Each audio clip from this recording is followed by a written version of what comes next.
Ah bah ouais, on va avoir des super techniques, beaucoup d'amplitude. Très bien, les gens ils se battent sur un bateau, ils vont faire du wind chun. Ils vont travailler comme ça parce qu'ils n'ont pas le temps de reculer, parce que ça vient direct.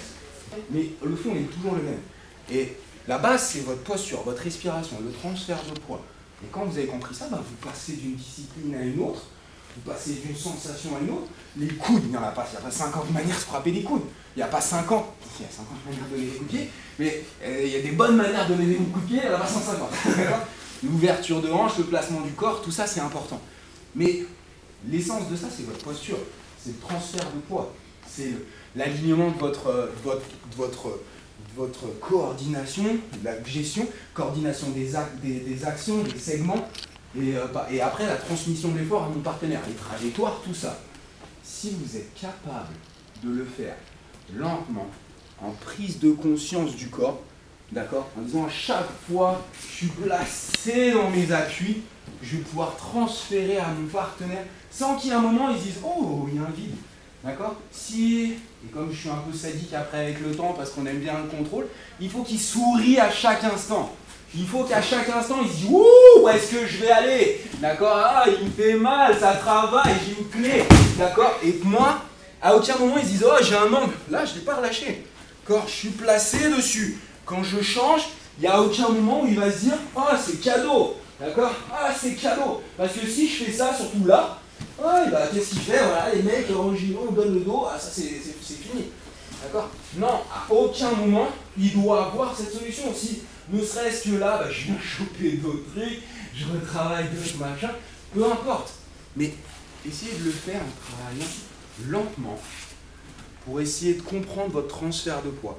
Comprendre votre équilibre, comment le positionnement de votre partenaire. Ok ?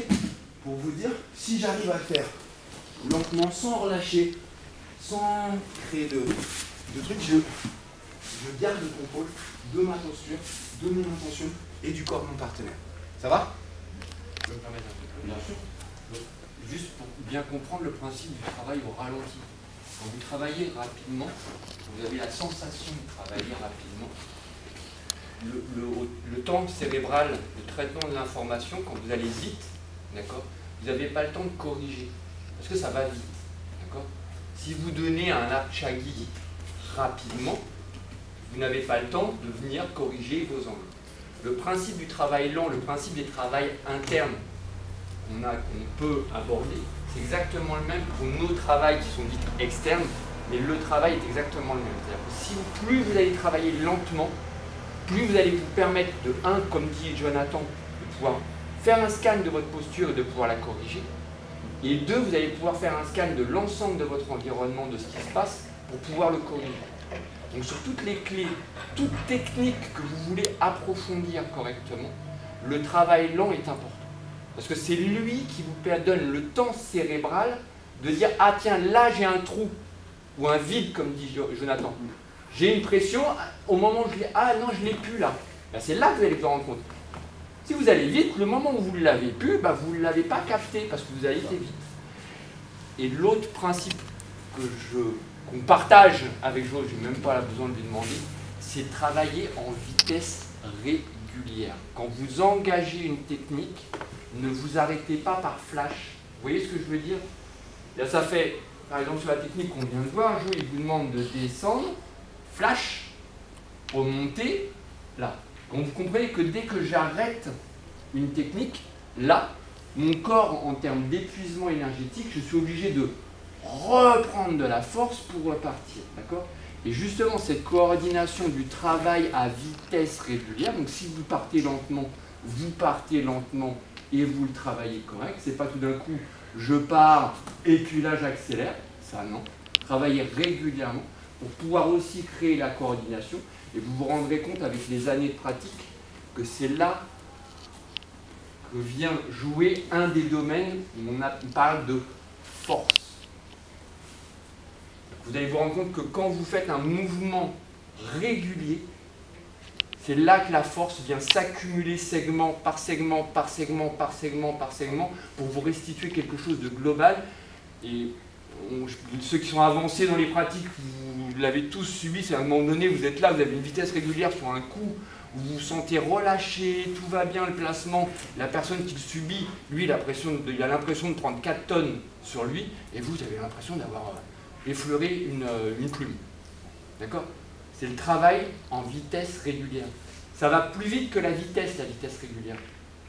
D'accord? La rapidité, ça va plus vite que la vitesse. C'est deux termes, donc il faut bien différencier. Être rapide, c'est être capable de partir de 0 et d'être dans la seconde qui suit à 100 km/h. D'accord? Direct. Ça, c'est rapide. D'accord? Mais pour être rapide, il faut avoir une coordination complète du corps. Et pour passer par cette coordination complète du corps, il faut passer par de la vitesse ralentie. Donc par de la rapidité ralentie, du travail ralenti. Sinon, vous ne l'aurez pas. À mon avis, c'est une piste à explorer dans vos pratiques. C'est terminé. Et après, je peux en parler pendant des heures. Je pense qu'on est... Après, on a toujours cette recherche, plus vous pratiquez, plus vous allez poser des questions, vous allez faire. C'est ça l'enseignement des informations. C'est pas juste apprendre une clé et dire ouais, je connais 3 clés, j'en connais 50, dans notre école on en a 15, dans notre école on en a 18. C'est cette essence. Et des 3 de base, après tout découle. Mais c'est ce lien avec votre posture, la respiration, l'intention. Le tai chi, c'est pareil, c'est la même chose. Le positionnement, d'accord, la respiration, parce que là on n'a même pas encore parlé de souffle, d'accord, c'est pareil, mais et cette continuité du mouvement. Le Aikido, les 3 principes, Yu, Hon, Ha, d'accord. Yu, la fluidité, d'accord, tout est dit, votre mouvement doit être fluide. One, le cercle, d'accord, donc votre mouvement il doit être circulaire, c'est-à-dire que votre intention du début à la fin, enfin pas encore l'intention, mais votre mouvement il doit être circulaire du début à la fin, il ne doit pas y avoir de coupure. S'il y a une coupure, l'énergie s'arrête, elle se perd. Donc c'est-à-dire que je suis obligé d'en recommencer pour en mettre. Miyamoto Musashi le disait dans le Gori no Sho, dans le traité du sable, on fait un mouvement, on a perdu l'énergie, il faut faire le retour. Tout. D'accord? Vous avez travaillé sur le mouvement, le tatique inverse, d'accord? Un basketteur il descend. C'est pas pour rester en bas et attends, il descend pour que les muscles se préparent pour pouvoir pousser et partir plus. Bah vous c'est pareil, vous faites une clé, si c'est pas fait. Vous arrêtez, donc c'est de l'énergie perdue. Partez, continuez, fermez. Un exemple par exemple. D'accord? Et là je suis arrivé, et là je suis. Et encore, je suis là et j'ai pas fini. D'accord? Moi, je le suis, je continue, je m'attends, je suis là. Et là ça se termine. Ok? Et après, votre respiration. Donc là, on va refaire, et ce sera peut-être là où pour vous ce sera le plus engageant. Je vais essayer de vous demander, d'être présent tout le long, et du début à la fin. À partir du moment où vous mettez les mains sur votre partenaire, je veux que vous essayiez d'être dans votre partenaire. Je sens son pouls, il sent que je sens son pouls, d'accord? Il sent, et quand je l'ai saisi, c'est là, d'accord? J'ai commencé à transférer avec mon corps, j'ai emmené sur lui.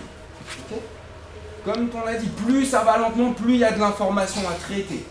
Okay. Je vais essayer de ne jamais relâcher, jamais arrêter mon mouvement, transférer vers l'avant, continuer. Si je maintiens ma pression, je vais me verrouiller. J'ai toujours une tension dans son corps, j'ai toujours un positionnement. D'accord? Je peux toujours me corriger, changer de direction, changer les appuis. Plus je ralentis, plus j'ai de la prise d'information, plus c'est compliqué. D'accord? Si vous faites ça en faisant le lien avec votre respiration, peut-être de parler, on va continuer, vous le faire vite.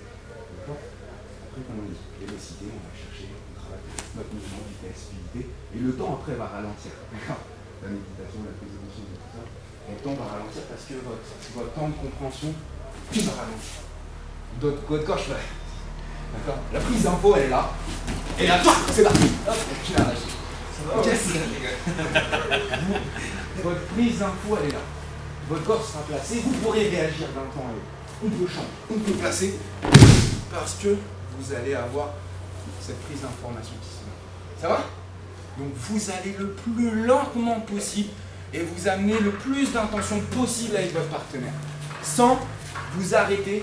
À partir du moment où vous l'attrapez et vous le maintenez et vous emmenez votre intention jusqu'au bout et vous ne lâchez pas.